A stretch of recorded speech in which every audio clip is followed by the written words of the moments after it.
right, so it's a nice Friday. Riley and I are enjoying the currently very windy outdoors. We're gonna cut our expanded ends of the exhaust off so we can weld our V-band on here. We've calculated very precisely that if we cut at that tape line, if you minus what the header tube actually slipped into the existing pipe before, and then you add back the length of the V-band union, rather cut it a little longer than cut it too short. So yeah, we got a cut wheel here. We're at a workspace in the garage, plus we don't want sparks everywhere. I'm gonna cut these ends off and throw it back under the car and see how that lines up. I'm gonna make sure that we don't have much light over here to look at these welds. With the V-bands, they register on the tube, so if your width to width doesn't match exactly to your headers, then you've got to make that exact. So we worked with that side, got that side right, and then we just made a cut here and finessed the angle. But we're gonna slide it in right now. Gonna add the V-bands to the back. Before we do that, we have to change out this muffler because internally something has let go and it's got like a real tinny noise to it, which annoys the hell out of Riley. So we'll pick this up back tomorrow. Well, we'll throw this on quick right now and then we'll start it up just to see what it sounds like. We kind of know what it sounds like, but yeah, see the difference. We don't know what it sounds like with a little more compression. So whenever you're ready.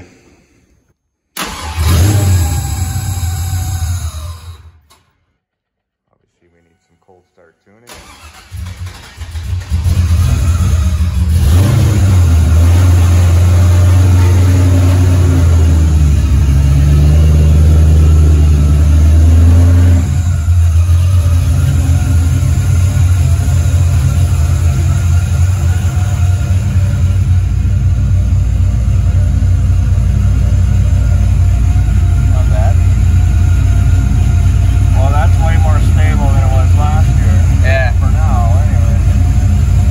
Trims on right now too.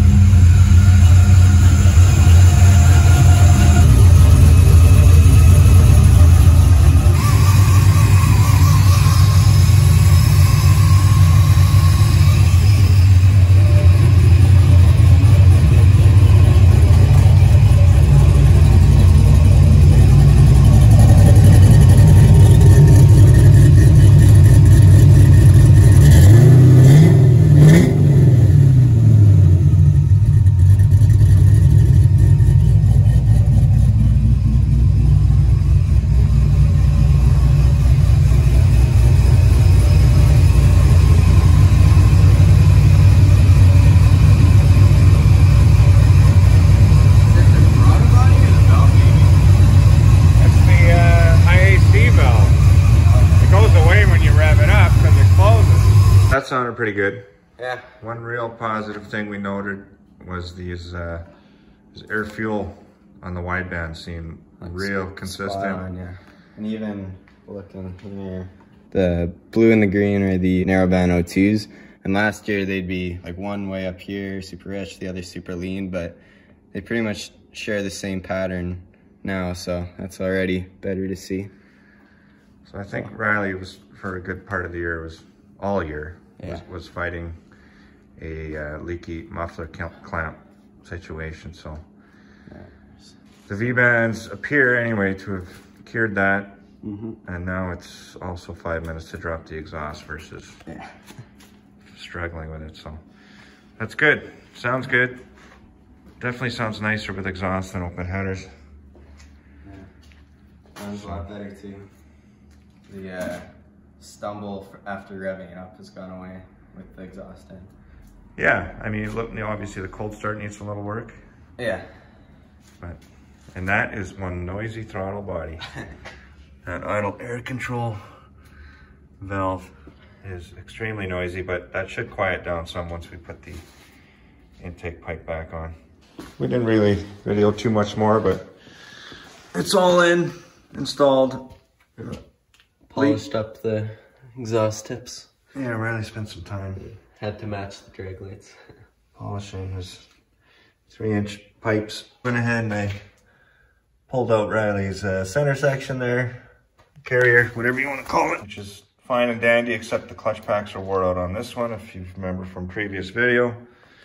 So we have the Ford Performance rebuild kit. This is supposed to be for the kind of late model GT 500s and the 03 Cobra shim kit. So it comes with it's supposed to be a little stiffer S-spring, the carbon or whatever fiber clutch pack, but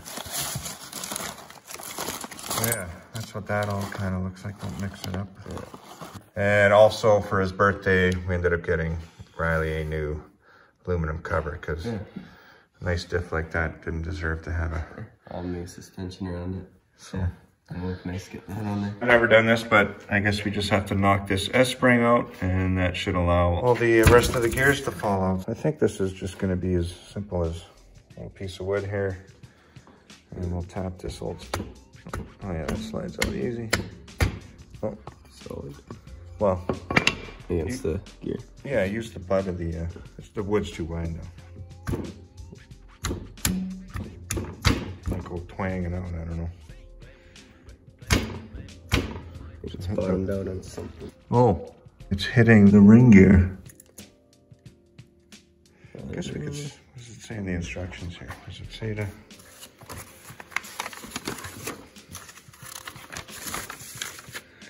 Remove.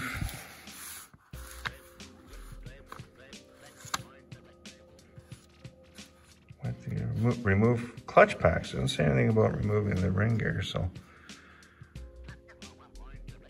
Anyway, I think we can finesse this thing out of here with a couple screwdrivers, so I'm gonna put the camera down for that.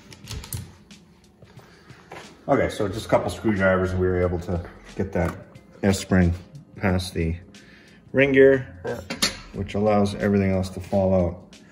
So the first thing I want to do is take our existing clutch packs, and if we go back a few videos to when we put his rear end together, we had 70 thou end play on the axle in and out. So if we measure our old clutch packs, 590 or so for the left side, right side, piece of shit there, about 585 or so. New ones are like 655. So if we take 55 plus 10 is 65.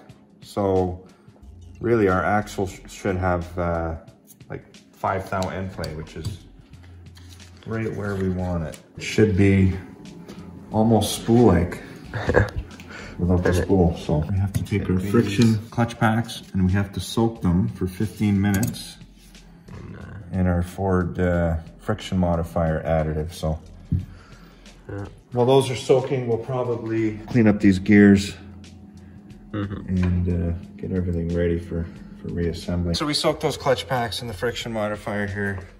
We got everything slid back together, and you can already notice that the clearance between the spider gears is tight right up. But in order to get the new S-spring in, rather than struggle and fight trying to get it through the ring gear, we're just gonna hammer the ring gear off. The S-spring was a bit of a pain in the ass, but with the ring gear off, all it takes was a 2x4 and a real good hammer. Make sure you're square, and that went in. We just had the carrier on the ground. We slid the axles in, and we put the pin in because we wanted to make sure that the pin was going to go in, and we weren't too narrow in between the pin. And it slid in 0 end play, and then we just put it in the diff, and I actually had to just lightly tap the pin. So the axles have 0 end play now. It feels tight. The other posi unit was basically just an open diff. So that is done. I'm sure you guys have seen these aftermarket billet covers, but they have these little pads or little jacks, if you will, and those sit on the center line of the cap. But I'm gonna take it to work and just put a nice machine flat surface on there, so those caps are sitting nice and truly flat on those caps. And we'll torque those down and torque the cover on, put some fluids in, and we're officially out of parts, kid. Yeah. On to tuning and a little bit of body work with the hood. Yeah, we still have the bodywork and paint to do on the hood, but that's not going to stop us from, we can do that midsummer. Get it driving. Just get her driving, so. Yeah. What else? There's a little bit fitment issues to get the hood latching right. We're going to make a small adjustment with the front nose piece just to get that alignment good. And then it's just little tinkering here and there stuff. Yeah, it's never ending, of course, but yeah.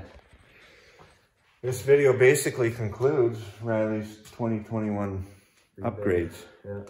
So hopefully you like this video. If you do, like, comment, and subscribe. We got t-shirts. Yeah. Riley approved. All right. So the next video you're gonna see Riley driving this thing around and out on the road, laying some black strips maybe. Sure. All right, guys. Thanks for watching. Check you later. See ya.